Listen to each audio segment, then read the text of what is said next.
You heard of Vivekananda? He's the first yogi who came to this country in 1893 and made a little bit of waves in those days.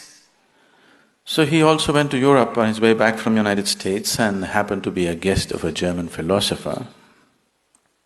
And after dinner they met in the study. They were discussing this and that, and there was a large book on his table which was over 700 pages.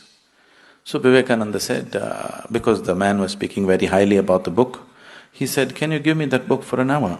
Let me see what is there in it." That man laughed. He said, "In 1 hour you're going to read this book? I have been reading it for weeks and not getting anywhere because it's so complex. And that too, it's in German language. You don't even know the language. What will you do with it in an hour?" Vivekananda said, "You give it to me for an hour, let me see." So the book was given to him. He took the book and placed it between his two hands and just sat there with his eyes closed. After 1 hour, he took the book and gave it to him and said, "This doesn't have anything significant in it."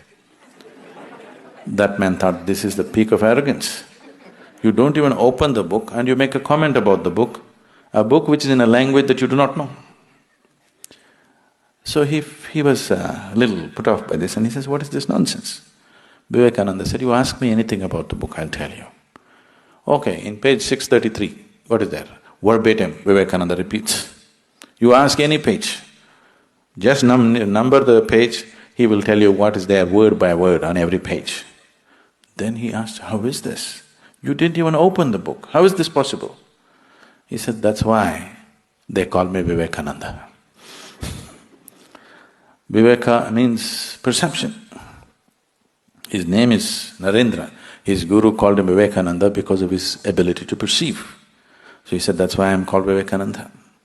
So perception of life is not… you cannot all process it through your logical mind. It doesn't work like that because logic will filter out so much of your life without which you cannot live.